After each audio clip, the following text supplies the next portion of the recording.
A royal wedding promises death before bliss. This is the strange world of the chemical wedding of Christian Rosenkreutz, a 400-year-old alchemical text that hides a map to enlightenment. By the end of our journey, you will understand how to decode its bizarre imagery into a practical guide for your own spiritual transformation.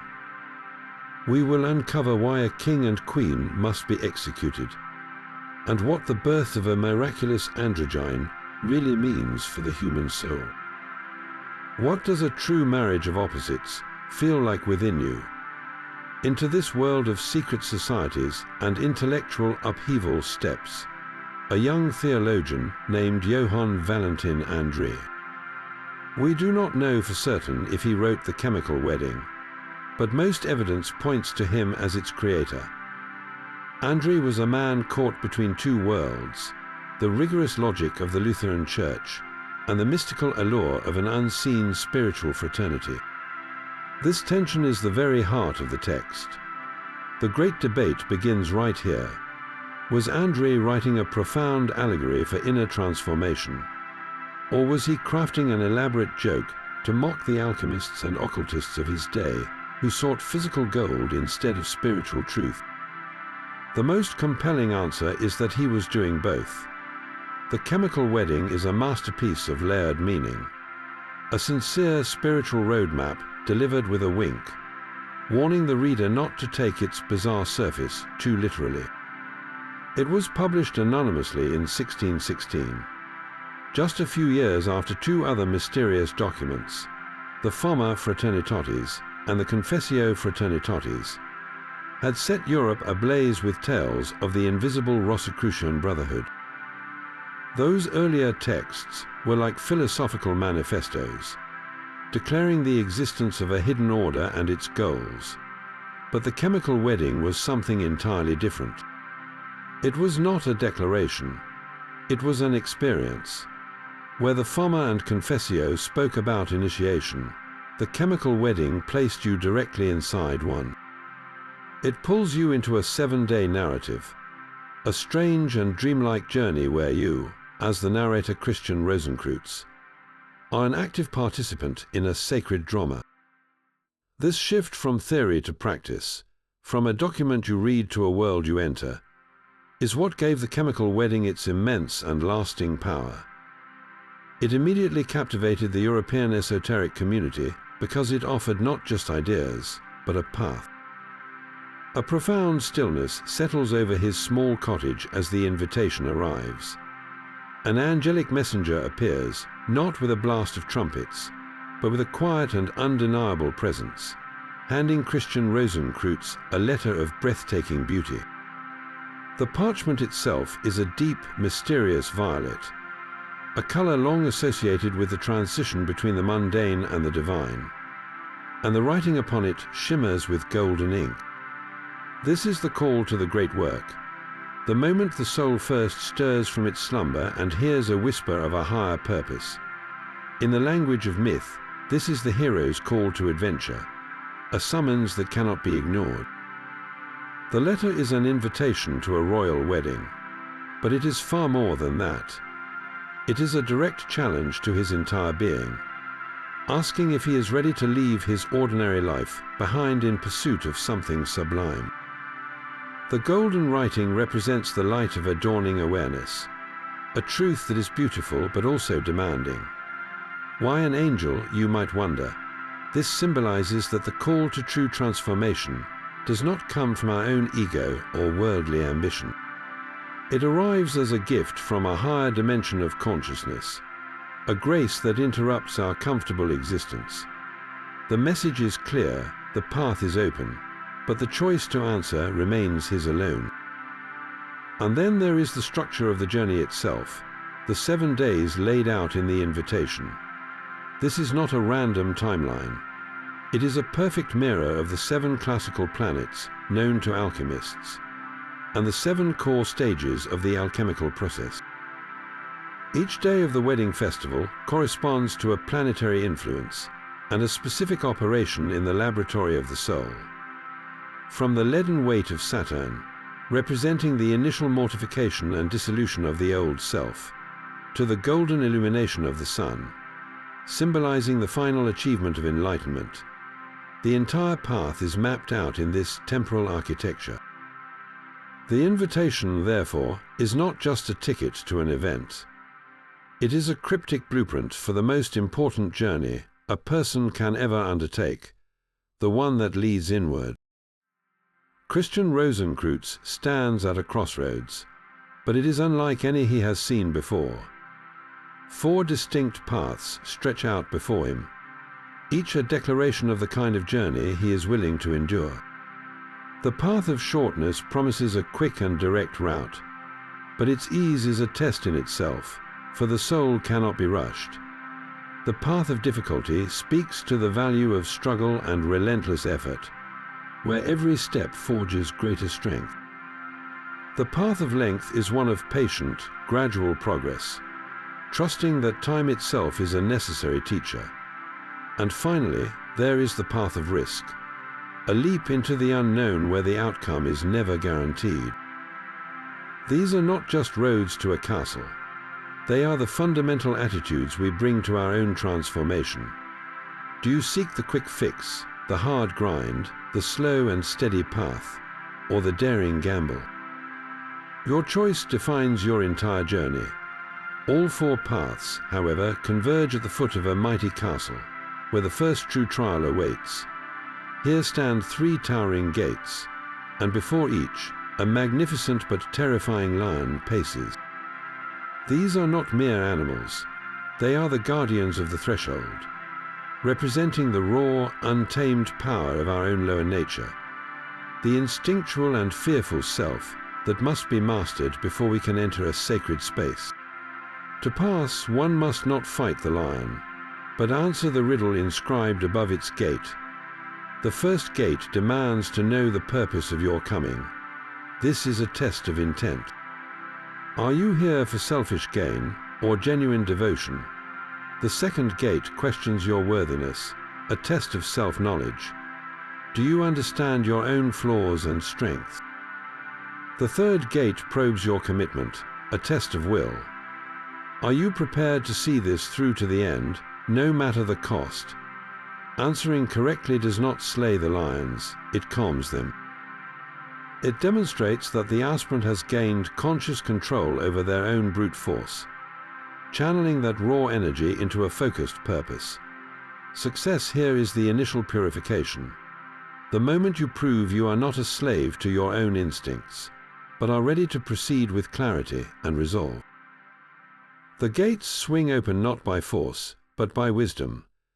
Beyond the gates, a new and even more daunting trial rises into view, the Tower of Olympus. This is not a place of comfort, but of ruthless judgment. Here, every guest who passed the lions must now step onto a massive, celestial scale. The outcome is stark and unforgiving. Those who are found too light are immediately turned away, their journey cut short at the very threshold of the sacred event. This is the alchemical process of weighing the soul, a test that cannot be faked or reasoned away. It measures not what you know, but what you are. The scale does not assess the volume of your learning or the sharpness of your wit. It measures the density of your being, the accumulated weight of your inner substance, your lived virtue, and your earned wisdom.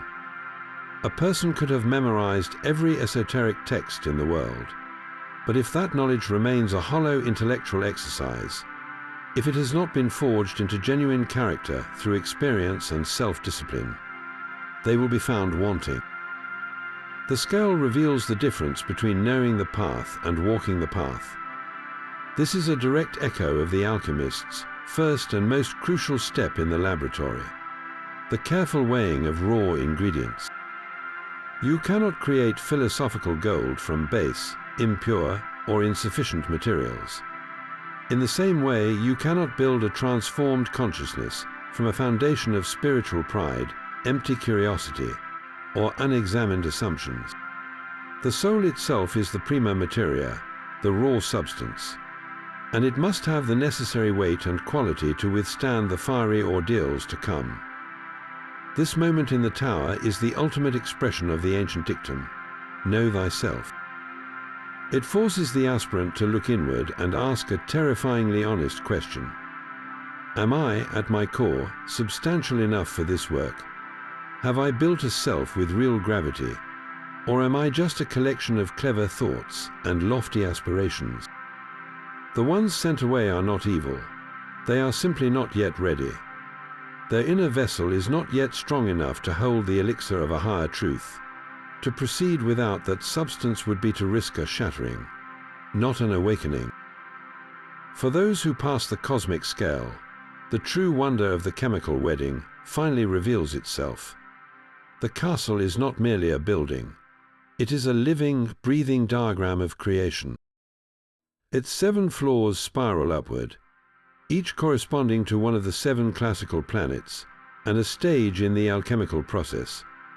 At its heart stands a central tower, a pinnacle of consciousness pointing toward the divine. In hermetic philosophy, the maxim, as above, so below, teaches that the macrocosm of the universe is reflected in the microcosm of the human being.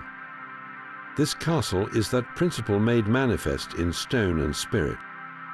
It is a perfect model of the cosmos, but it is also the blueprint for the perfected human soul, the ultimate goal of the alchemical quest, known as the Philosopher's Stone. You are not just walking through a castle. You are exploring the architecture of your own highest potential. The materials used in its construction are not ordinary. They shimmer with an otherworldly luminescence, forged from the very substances the alchemists sought in their flasks, not lead or common gold, but the refined essences of the elements themselves. The inhabitants of this castle are just as symbolic. They are not random guests or servants. Each person you meet represents a different faculty of your own soul. The stern gatekeepers are your discernment. The gracious hosts are your higher intuition. The artisans working in the depths are your latent creative powers. This entire hierarchical society, from the lowest kitchen to the highest chamber, mirrors the inner structure of your own being. Have you ever felt a conflict between your logical mind and your compassionate heart? That is like 2 inhabitants of this inner castle, who have not yet learned to work in harmony. The castle's design forces a constant interaction between these levels, teaching that for the whole being to be perfected, every part, from the most foundational instinct to the most sublime inspiration, must be purified and integrated. This is the secret meaning of the royal wedding. It is the sacred marriage occurring within this living castle of the self, where every stone is set in place and every resident plays their part in a glorious, unified whole. At the heart of this living castle, we finally meet the royal couple, the very reason for this grand and solemn gathering. The king and queen are not merely characters in a story. They are the fundamental forces of existence itself. In the language of alchemy, he is the sun, she is the moon. He is fixed sulfur, the active, fiery principle of consciousness and will. She is volatile mercury, the receptive, fluid principle of soul and imagination. They are the golden king and the silver queen, the archetypal masculine and feminine energies that reside within every single human being, regardless of gender. And yet, at the start of the wedding, they are not celebrating. They are prisoners, condemned to die. This is one of the most shocking and profound turns in the entire narrative. Why must the king and queen be executed? Their imprisonment represents the state of our own inner duality, where these core aspects of ourself are locked in conflict or isolation. Your fiery will argues with your flowing intuition. Your logical mind suppresses your creative spirit. This internal civil war creates a state of chaos, a spiritual deadlock. In alchemical terms, this chaos is the prime matter, the raw, confused mass of potential from which the Philosopher's Stone is born. The execution, then, is not a murder, but a necessary dissolution. The old, separated and rigid forms of these energies must be broken down, returned to their original, undifferentiated state. It is a symbolic death that precedes rebirth. Imagine trying to bake a loaf of bread with whole, unmixed grains of wheat and separate pools of water and yeast. You must first grind the grain and blend the ingredients into a single, chaotic dough. The execution is that grinding, the reduction of the king and queen to their essential essences, so that they can be truly united. This union is the chemical wedding itself, the sacred marriage of sulfur and mercury, sun and moon. From this perfect fusion, a new being is born, the miraculous Androgyne. This is not a physical creature, but a symbol of the ultimate state of spiritual wholeness. The Androgyne represents the end of internal conflict, the reconciliation of all opposites. It is the self in which logic and intuition, action and receptivity, strength and compassion, no longer fight for dominance, but work together in a seamless, harmonious dance. This is the birth of the true, individuated self, the alchemical gold that is both human and divine. The entire 7-day journey, with all its strange trials and tests, is ultimately the process of preparing your own soul to host this sacred union, to become the vessel where your inner king and queen can finally meet, die to their separation, and give birth to something entirely new. The execution of the lion is one of the ceremony's most visceral and puzzling moments. A noble beast, a guardian of the threshold, is now led to a fountain and beheaded before the assembled guests. Its blood gushes forth, filling the stone basin with a deep, crimson liquid. This is not a scene of simple cruelty. It is a powerful allegory for the creation of the alchemical first matter, the raw substance from which all transformation begins. The lion itself is a multifaceted symbol. It represents the fixed, stubborn part of our nature, the raw will and ego that must be surrendered. But it also embodies the volatile spirit, the fiery life force that animates us, and a corrosive power that can break down the hardest of structures. In its death, all three of these aspects are released and unified into a single, potent agent. The blood pouring into the fountain is this agent, known to alchemists as the menstruum of the lion. It is not merely blood.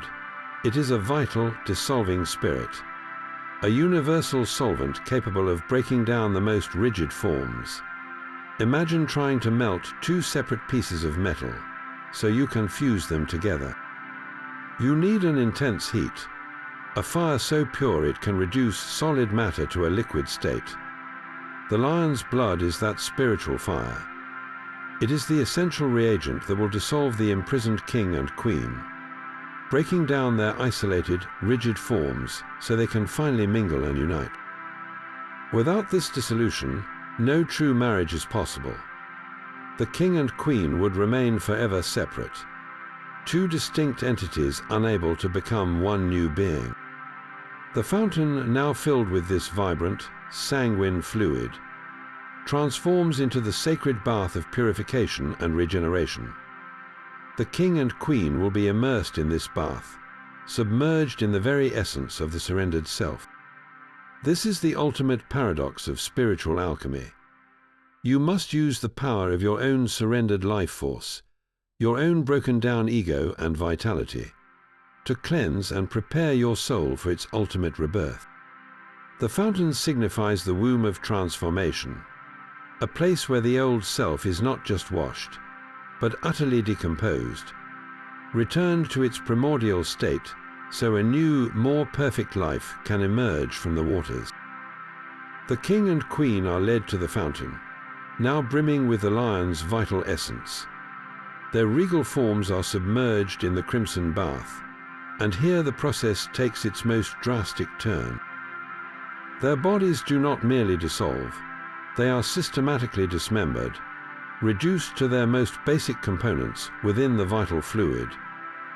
This is the pivotal moment of the nigredo, the blackening, the alchemical stage that every seeker must eventually face. It is the complete and utter undoing of the self. The brilliant colors of the royal court, the gold and silver of their crowns, all fade into a uniform, profound blackness. This is not a physical darkness, but a spiritual one, the terrifying experience of losing every familiar landmark of your own identity. The old personality, the collection of habits, beliefs and stories you have called I for your entire life, is being systematically broken down. It is a descent into the raw, chaotic material of your own unconscious mind, a confrontation with everything you have repressed or ignored. This stage is often called the dark night of the soul, a period of intense despair, confusion, and feeling utterly lost. Why is such a harrowing experience necessary? Imagine a seed. For a mighty oak to emerge, the hard shell of the seed must first crack open and decompose in the dark, damp soil. The seed itself must cease to be a seed so that the tree within can manifest. The nigredo is that decomposition. It is the putrefaction and decay of your limited self, without which no genuine rebirth is possible. You cannot build a new, more authentic consciousness on top of the crumbling foundations of the old ego. The old self must die so that the true self can be born. This blackening, therefore, is not a punishment or a failure. It is the most difficult and most essential act of the entire work, the courageous surrender into the darkness that alone can prepare the soul for the light to come. From the profound blackness of the dissolved king and queen, a new vessel is prepared. Their dismembered essences are carefully gathered and sealed within a perfect, transparent orb known as the philosophical egg. This is not a literal egg, but the alchemical alembic, the sealed container where the great work of transformation reaches its most critical phase. It is a sacred, protected space, a symbolic womb where the chaos of the nigredo is incubated. Think of it as a spiritual greenhouse, a perfectly controlled environment where the seeds of a new consciousness, now freed from their hard shells, can begin to sprout without being disturbed by the outside world.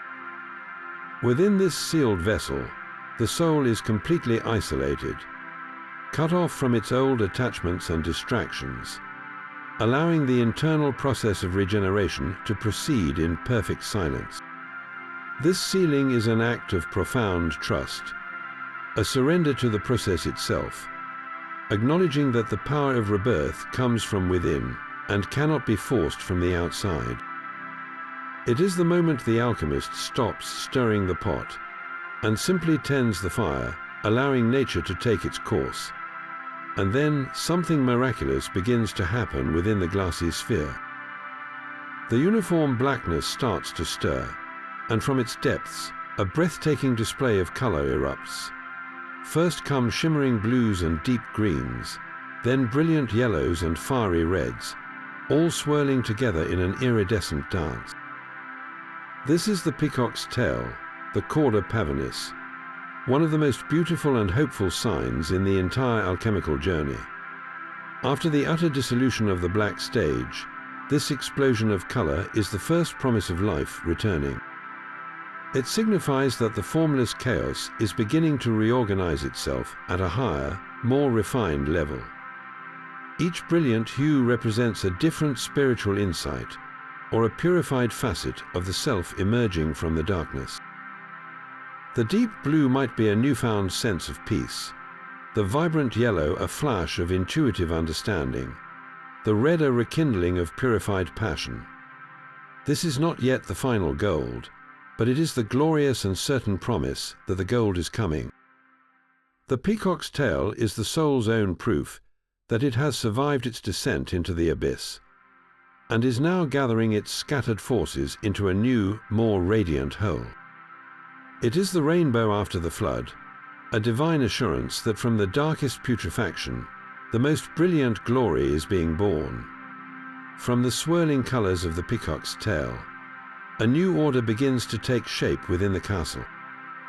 The guests who witness the dissolution and sealing of the king and queen now find themselves served by the most peculiar of attendants, small, artificial humanoids known as homunculi.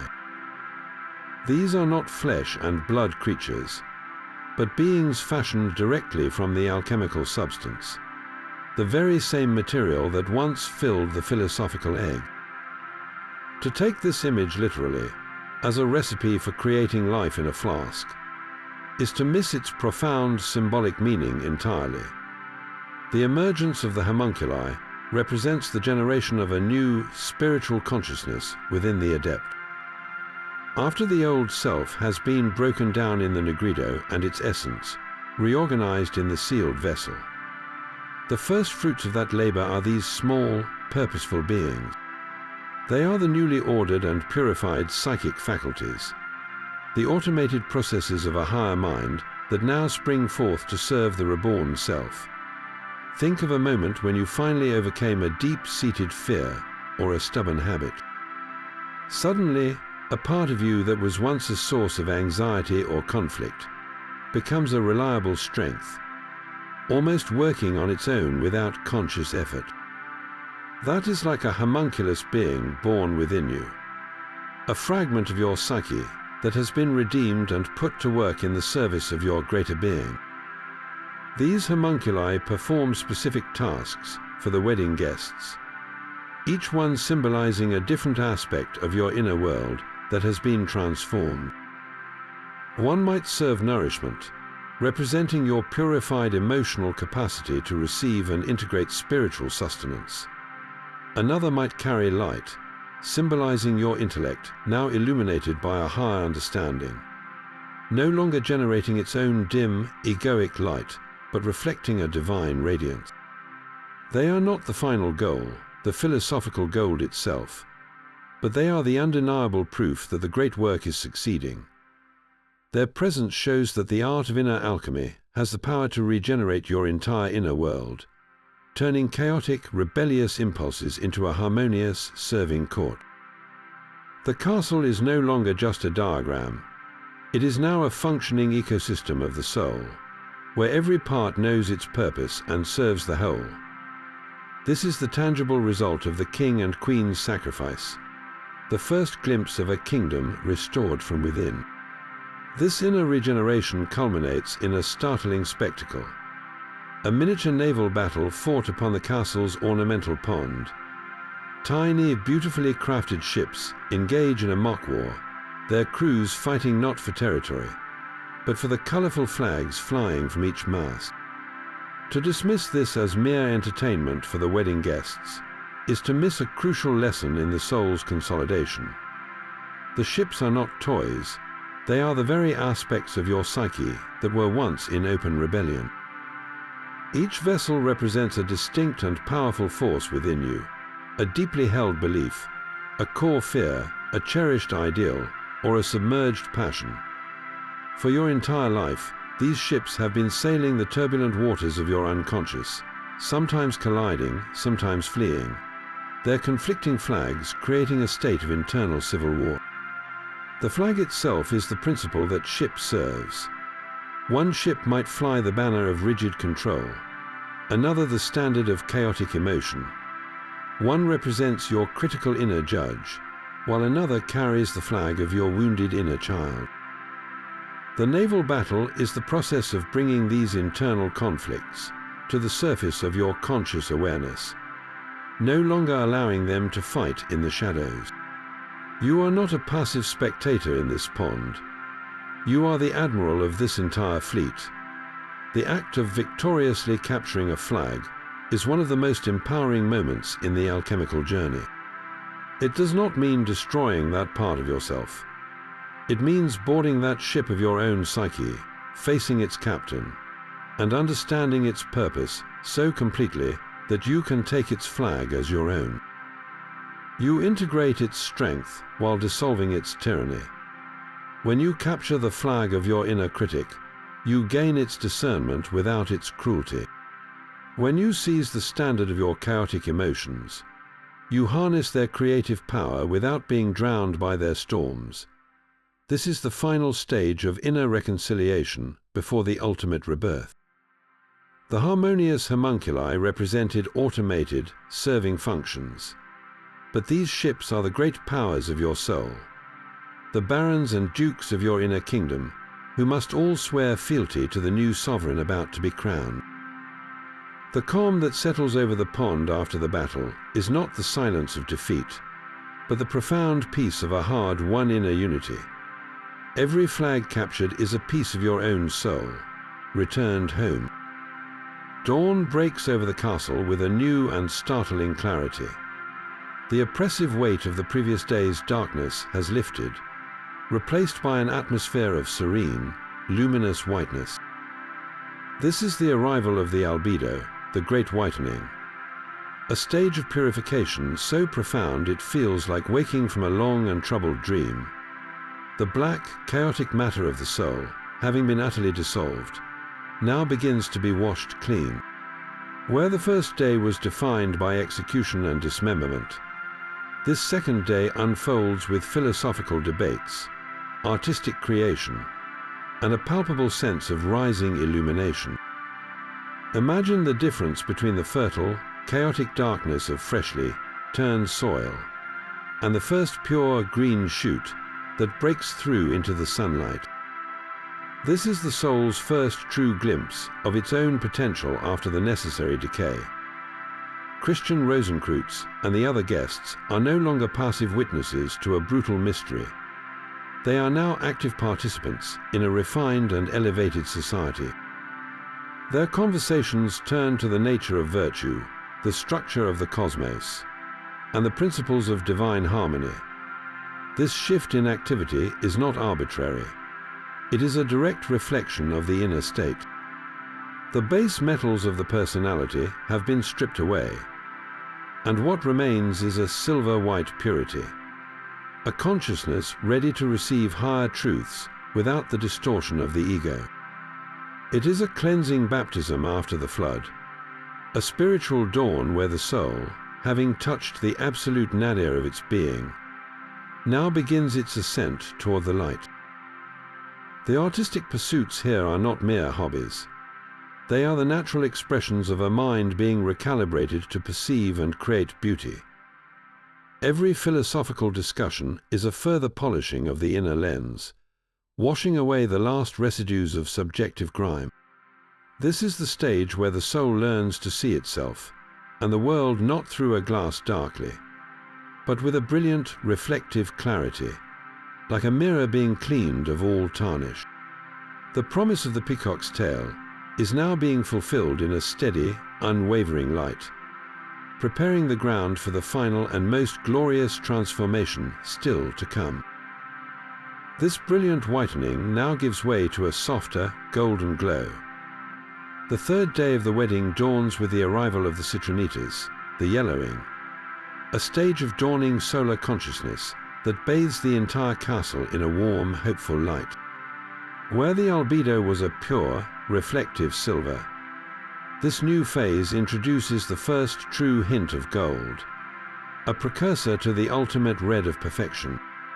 It is the moment the soul, having been washed clean, begins to resonate with the active, radiant power of the sun itself. To mark this profound shift, the guests are summoned to a new and solemn rite, their induction into the legendary Order of the Golden Fleece.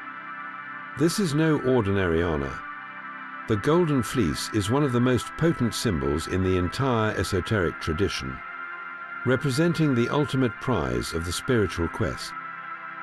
In the myth of Jason and the Argonauts, the fleece was a treasure so valuable it required a heroic journey across the known world, the overcoming of terrifying obstacles, and the slaying of a dragon that never slept.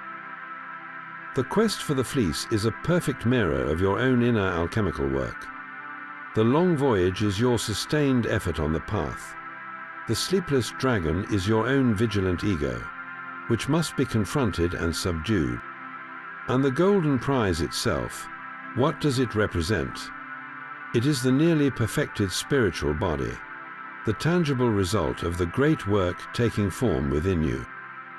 This is not the philosopher's stone in its final, radiant state, but the sulfur principle becoming brilliantly dominant. Recall that the king represented fixed sulfur, the principle of consciousness and will. After his dissolution and the soul's purification, that fiery essence does not vanish. It recoagulates at a vastly higher level. The golden fleece symbolizes this newly forged spiritual will, a consciousness that is no longer selfish or rigid, but has become a flexible, luminous garment of power. Wearing this fleece means your essential self is now cloaked in a golden authority, an inner sovereignty that has been earned through ordeal and integration. It is the dawning of what is often called solar or Christ-like consciousness, not in a purely religious sense, but as an embodied state of unconditional love, boundless compassion, and enlightened action.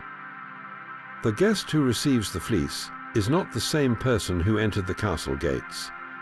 That individual was ruled by their inner conflicts. This newly inducted knight has those conflicts reconciled, their inner kingdom unified under the golden light of a self that is both human and divine. The yellow ring, therefore, is the glorious and certain sign that the long night is over and a new, eternal day is breaking within the soul. This golden dawn now calls for practical hands and focused minds. The fourth day of the wedding plunges the guests, and us, directly into the heart of a bustling laboratory. The philosophical debates and symbolic spectacles are over, replaced by the tangible work of the furnace and the alembic. This is the critical shift from being a spectator of the mysteries to becoming an active co-creator in your own transformation. You are no longer just watching the story of the king and queen unfold. You are now the alchemist tasked with completing their work. The laboratory is the inner space of your own consciousness, and the specific tasks assigned to the guests are the precise spiritual disciplines required to forge the philosopher's stone within. The first great task is distillation. In the lab, this is the process of heating a liquid until it vaporizes, then cooling the vapor to collect only its purest essence, leaving the impurities behind. Spiritually, this is the continuous refinement of your thoughts. Every moment, your mind generates a stream of mental chatter, a mixture of valuable insights and useless distractions. The work of distillation is to consciously separate the pure from the impure, to catch the subtle vapor of a true inspiration, and let the dross of worry, judgment, and fear fall away. It is the practice of mindful awareness, where you learn to observe your thoughts without being swept away by them, collecting only the essence of wisdom. Next comes fermentation. In a flask, fermentation is what happens when yeast is introduced to a substance, causing it to bubble, expand, and transform, as with grapes becoming wine. In the soul, this is the process of infusing your raw emotions with a spiritual yeast, a higher intention. Your anger, your joy, your sorrow, these are all potent energies. Left to themselves, they can spoil or stagnate. But when you consciously ferment them with the yeast of compassion or understanding, your anger can transform into a force for justice, your sorrow into deep empathy, and your joy into a contagious state of grace. This is not about suppressing what you feel, but about allowing a divine leaven to work within your emotional body, raising your entire being to a higher state. The final task is coagulation. This is the opposite of dissolution, the moment when the purified, fermented substances are brought together and solidified into a new, permanent form. In spiritual terms, this is the act of solidifying the gains of your practice into a stable and unshakable state of being. It is one thing to have a fleeting moment of peace during meditation, a distilled thought. It is another to have that peace become your default state, so deeply woven into your character that it remains even amidst life's greatest storms. Coagulation is the patient, deliberate work of building spiritual habit, of turning temporary insights into permanent wisdom, until the gold you have glimpsed becomes the very substance of your soul. This fourth day teaches that enlightenment is not a passive event that happens to you, but a series of conscious, practical acts you must perform upon yourself, day after day, in the laboratory of your own life. With the intense labors of the laboratory complete, a profound quiet descends upon the castle. The fifth day marks a dramatic shift from furious activity to absolute stillness. The substance, having been so carefully distilled, fermented and combined, is now sealed away again. There is nothing left for the alchemist to do, no fires to stoke, no mixtures to stir, no formulas to recite. This stage of enforced patience, known as ripening, is one of the most challenging tests of the entire journey. After pouring all your energy and will into the work, you are now asked to surrender, to trust that the process you have initiated now has its own intelligence and momentum. This is the ultimate test of faith, a direct confrontation with the impatient ego that wants to peek under the lid, to force a result, to take credit for the miracle unfolding in the dark. Imagine a farmer who has tilled the soil, planted the seeds, and watered the field. He cannot now pull on the tiny shoots to make them grow faster. He must simply wait, trusting in the sun and the rain, and the inherent power within the seed itself. Your spiritual transformation follows this same natural law. The intense ordeals of dissolution and purification have planted the seeds of a new consciousness. But for that consciousness to mature into something stable and enduring, it must be left alone to grow in the warm darkness of your own being. This is not a passive waiting, but an active, watchful stillness, a state of inner openness where you learn to receive the final stages of grace without trying to control them. The ripening is the work of time itself, the slow, sure process that turns raw insight into unshakable wisdom. As the sixth day dawns, a deep, resonant crimson begins to glow from within the sealed vessel. This is the signal of the final coagulation, the moment the philosopher's stone solidifies into its perfect, radiant form. The long wait is over, and what emerges is not a return to what was, but the birth of something entirely new, a substance that is both the goal of the journey and the means to achieve all other goals. It is the culmination of the soul's long winter, the final harvest of gold from the blackened earth. At long last, the seventh day dawns, and the sealed vessel can no longer contain its brilliance. A deep ruby light pulses from within, a living heart beating with its own sacred rhythm. This is the rubedo, the great reddening, the final and most glorious stage of the alchemical opus.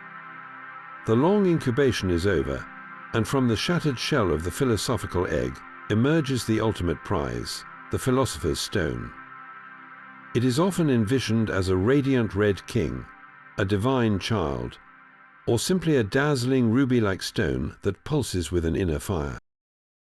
This is not a physical object you can hold in your hand. It is the fully realized and redeemed self, the consciousness that has successfully united every opposite within its own being. The brilliant red color is profoundly significant. It is the color of perfect, unconditional love and of life force at its most potent and complete. This is the ultimate expression of the maxim, "The king is crowned with red." All the previous stages were necessary preparations for this final coagulation. The blackness of dissolution broke down the old identity. The whiteness purified the soul. The yellowing brought the dawning of solar consciousness. Now the reddening completes the work, infusing that purified consciousness with the full, passionate, and boundless energy of divine love. Imagine a piece of iron being placed in a forge.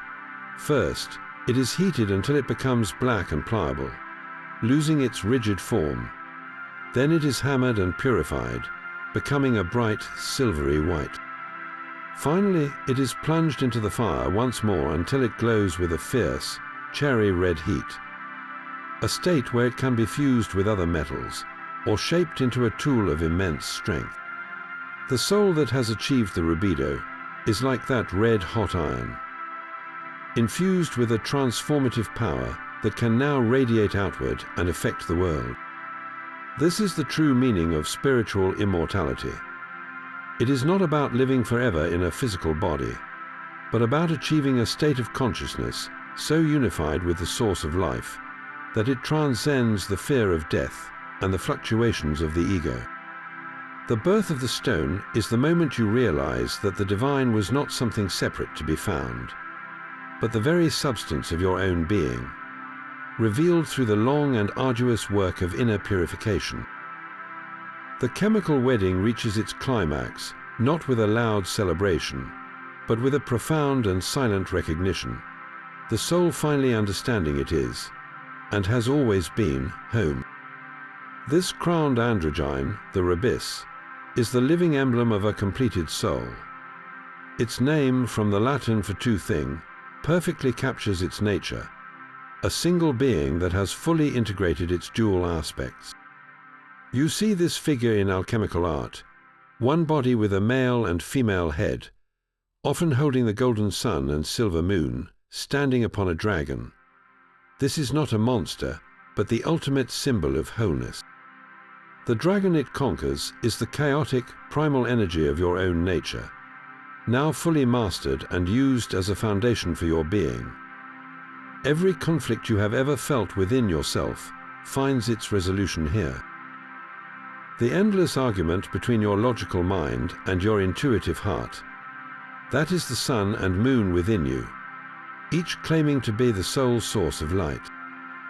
The tension between your spiritual aspirations and your physical existence, that is the spirit and matter vying for dominance. The rubis does not choose one over the other. It unites them in a sacred marriage, creating a new third thing that is greater than the sum of its parts. Think of a master musician. They do not choose between technical skill and emotional expression. They fuse them so completely that the technique itself becomes the emotion. The rubis is that masterful state of the soul, where your inner king and queen no longer rule separate kingdoms, but reign together from a single, unified throne. This is the birth of a consciousness that sees the world not in terms of opposites, but as a dynamic, harmonious whole, where every part of your being finally works in concert. A profound change has come over the castle and its guests. The air itself seems to shimmer, charged with a new and subtle power. The grand feast that now unfolds is no ordinary celebration. Simple bread and wine are placed before the newly crowned Androgyne and the assembled company. But to their transformed senses, these humble offerings have become something miraculous. The bread tastes of a sustenance that feeds the soul directly, and the wine flows with an intoxicating clarity that illuminates rather than obscures the mind. This is the ultimate demonstration of the philosopher's stone in action. It is not a magic wand that changes the physical world, but a perfected consciousness that transmutes the experience of the world. The adept who has achieved this state does not turn literal lead into physical gold in a laboratory. They possess the far greater power of turning the leaden moments of ordinary life, the disappointments, the struggles, the mundane chores into the gold of spiritual insight and the silver of soulful nourishment. A bitter argument becomes a lesson in compassion. A period of loneliness transforms into a deep well of self-knowledge. A moment of failure is alchemized into the fuel for renewed determination. The entire world is now perceived as a continuous Eucharistic feast, where every event, no matter how base or difficult, is a substance that can be ingested and transformed into divine wisdom. This is the practical application of the stone in everyday consciousness. You are no longer a victim of circumstance, battered by random events. You have become the alchemist of your own experience, holding the inner stone that turns every poison into a medicine and every piece of base metal into a stepping stone on your path. The feast signifies the end of the seeker's journey and the beginning of the master's life. a life lived in constant, graceful communion with a world now seen as inherently sacred and overflowing with meaning. This final honor is not merely a reward. It is an investiture of profound responsibility. Christian Rosenkreutz and the other guests who have endured the entire 7-day journey are now summoned to a solemn knighting ceremony. They are no longer passive seekers or even active laborers in the laboratory. They are formally recognized as Knights of the Golden Stone. The title itself is a perfect key to its meaning. The stone is the perfected self, the alchemical gold forged within them. To be a knight of this stone means to have pledged your entire being to the service and protection of this inner truth. It is the moment the enlightened consciousness accepts its role as a sovereign ruler of its own inner kingdom, with all the duties that entails. The ceremony culminates with the bestowal of 2 sacred objects, a heavy gold medal and a sealed document. The medal, hanging from a chain, is more than a piece of jewelry.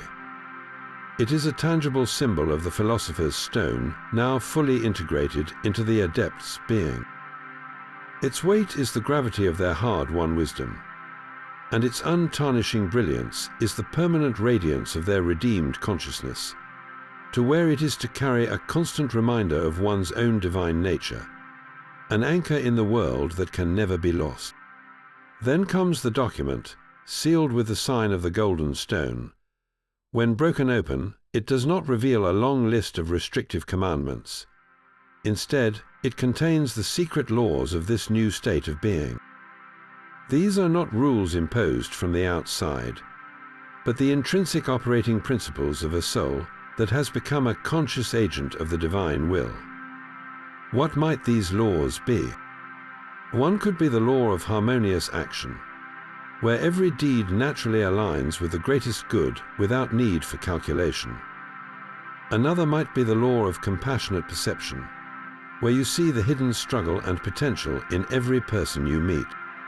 A third could be the law of inner authority, where you no longer seek validation from the external world because your guidance comes from an unshakable source within.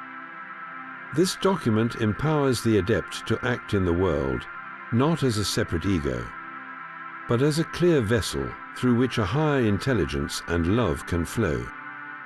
It is the final key that unlocks the purpose of the entire journey.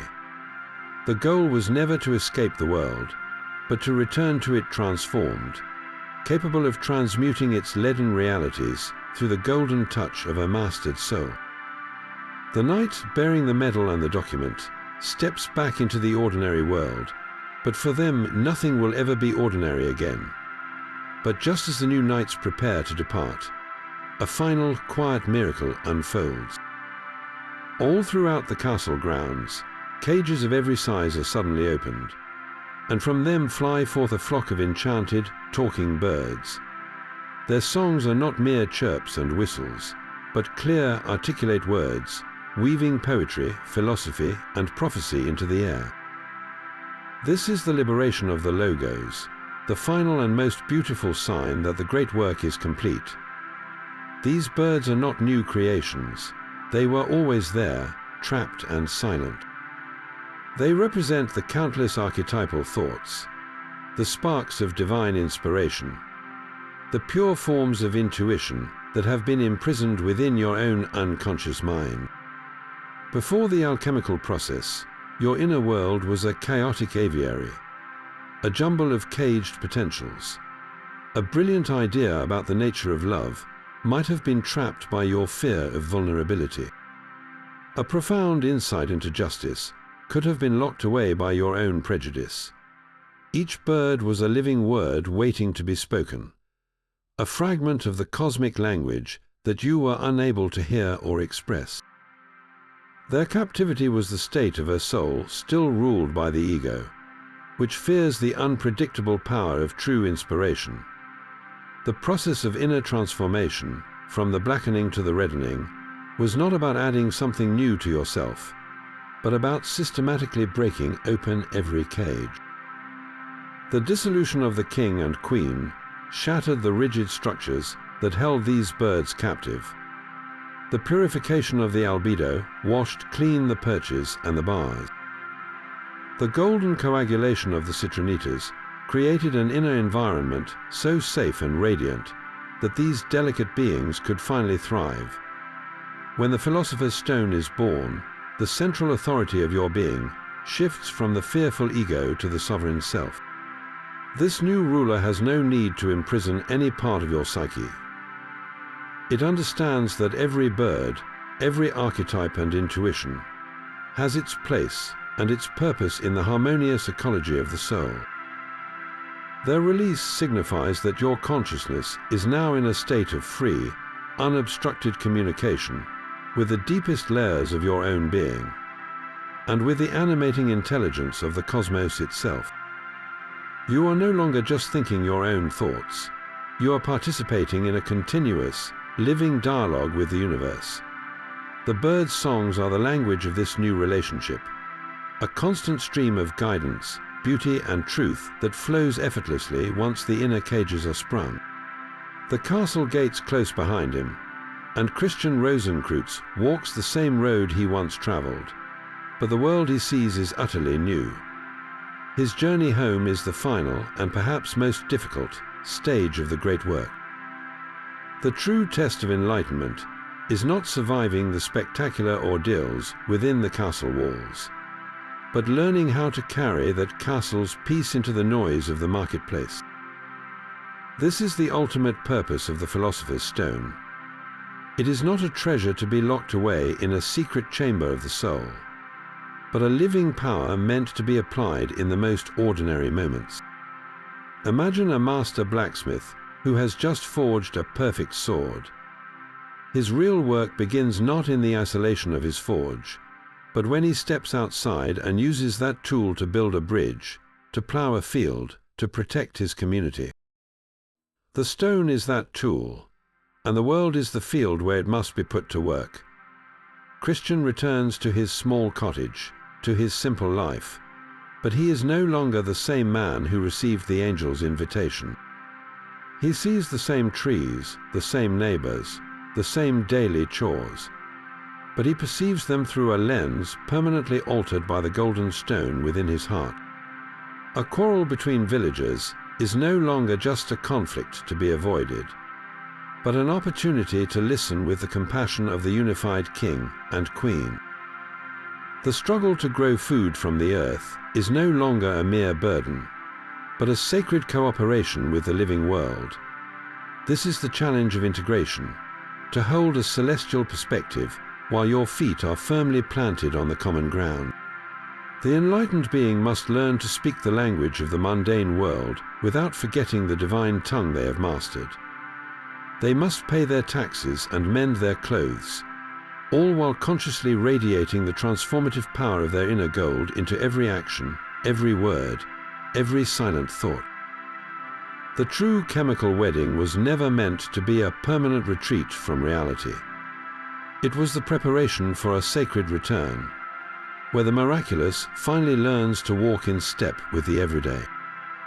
The golden medal around his neck feels both impossibly heavy and lighter than air, a perfect paradox for the journey he has completed. Yet to a mind steeped only in the literal, the entire story of the chemical wedding would seem like a bizarre and impossible fantasy. Why would anyone write about dissolving kings in lion's blood, if not as a coded recipe for a physical experiment? This is the great fork in the road, the point where we must clearly separate the path of spiritual allegory from the historical pursuit of material goal. The metals, the furnaces, the strange vessels described in texts like these were never meant to be instructions for a laboratory. They are a sophisticated cipher, a secret language designed to describe the most intimate and profound of all human journeys, the transformation of the soul itself. Think of it this way. When a poet writes that their heart is a furnace of love, you understand they are speaking of an intense emotional state, not suggesting you take a cardiogram next to a blast furnace. The alchemists used the language of their time, the most advanced chemical science available. to map the uncharted territory of consciousness. The base metal lead represents the heavy, sluggish, and fearful aspects of our own nature. The noble metal gold symbolizes our highest potential, a state of consciousness that is incorruptible, radiant, and full of value. The alchemical furnace is not a brick and mortar construction. It is the focused heat of our own concentrated attention and spiritual will. The entire 7-day process, from the blackening to the reddening, is a dramatic portrayal of the internal stages we must pass through to transmute the lead of our lower self into the gold of our true self. This is why the execution of the king and queen is so vital. It makes no sense as a physical act, but as a psychological one. It is the necessary death of the old, conflicted ego. The lion's blood is not a literal solvent, but the raw power of our own surrendered life force, used to break down our rigid identities. To read these texts literally is to mistake the map for the territory, to spend your life staring at the paper instead of embarking on the incredible journey it describes. The true gold the alchemists sought was never in a crucible. It was the luminous and enduring peace of a soul that has achieved its own sacred marriage. This strange and beautiful story did not end when Christian Rosenkreutz returned to his cottage. Its influence began to ripple outward, quietly shaping the course of Western esoteric thought for centuries. The chemical wedding became a foundational pillar for the very Rosicrucian mythos it helped to create. Later Rosicrucian orders, emerging in the 17th and 18th centuries, looked to this text not as a historical account, but as the ultimate allegory for their own initiatory journeys. Its 7-day structure, its tests and trials, provided a symbolic template for their graded degrees of membership. Each step inward, toward the heart of the castle, mirrored a step deeper into the mysteries of the self. The text's core message, that spiritual gold is forged through inner ordeal, became the central tenet of these invisible colleges. This influence flowed seamlessly into speculative Freemasonry, where the building of King Solomon's Temple became another architectural allegory for constructing the inner temple of the soul. The Masonic emphasis on moral purification, the symbolic death and rebirth of the candidate, and the ultimate search for a lost word, all resonate with the transformative stages of the chemical wedding. The castle itself is a Masonic lodge in narrative form, a sacred space where the aspirant is tested, weighed, and ultimately remade. The legacy of this text is the idea that the true lodge, the real fraternity, exists within the individual who has undertaken the great work. Centuries later, a Swiss psychiatrist would stumble upon this same map and recognize its profound psychological truth. Carl Jung saw in the chemical wedding a perfect pre-scientific blueprint for the process he called individuation. For Jung, the king and queen were not planetary principles, but the conscious ego and the unconscious soul, the animus and anima. Their necessary execution was the painful but essential dissolution of the dominant personality, allowing the deeper, truer self to emerge from the unconscious. The nigredo was the depression and confusion that accompanies this ego death. The albedo was the emergence of a new, more reflective consciousness. The rubedo was the final integration, the birth of the self that is both individual and connected to the collective unconscious. Jung understood that the alchemists were not fools. They were pioneers of depth psychology, projecting the drama of the soul onto the materials in their flasks. The philosopher's stone was, for him, the symbol of wholeness, the fully realized personality that has made peace with its own contradictions. This psychological interpretation gave the chemical wedding a new life and a new audience, proving that its symbols speak a universal language of human transformation. Beyond Jung, the text's echoes can be heard in the works of mystics and poets from William Blake to W.B. Yeats, who sought to reconcile warring opposites within the human spirit.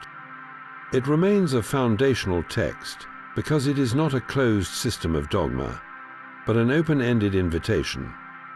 It is a roadmap that does not dictate the route, but simply describes the landscape of the soul and the universal stages one must pass through.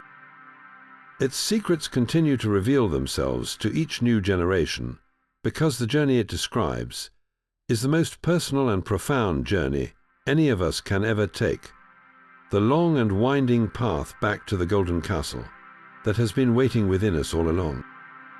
The entire journey of the chemical wedding, from the angel's call to the liberation of the birds, unfolds as a single, unified process of the soul.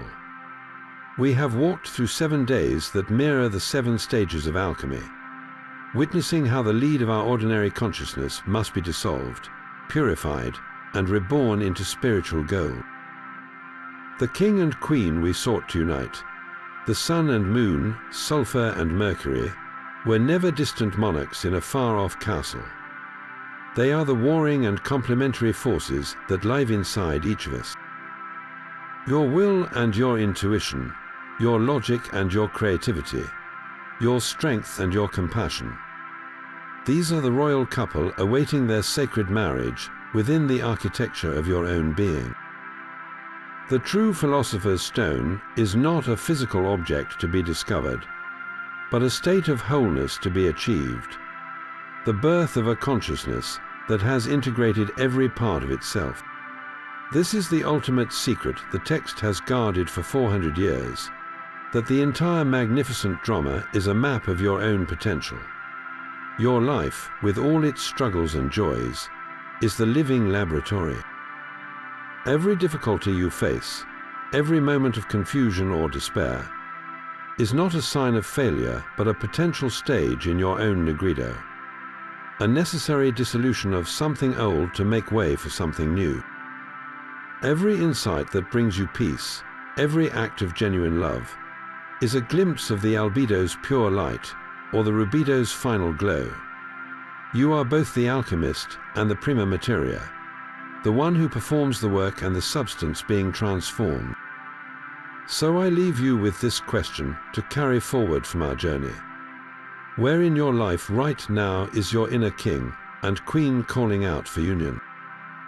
What challenge before you could be seen not as a random obstacle, but as the very fire of your personal alchemical furnace, meant to forge you into a more complete and radiant being? The invitation to your own chemical wedding is eternally open. Thank you for joining me on this exploration of one of history's most profound spiritual allegories. I would be honored to hear about your own reflections and insights in the comments below.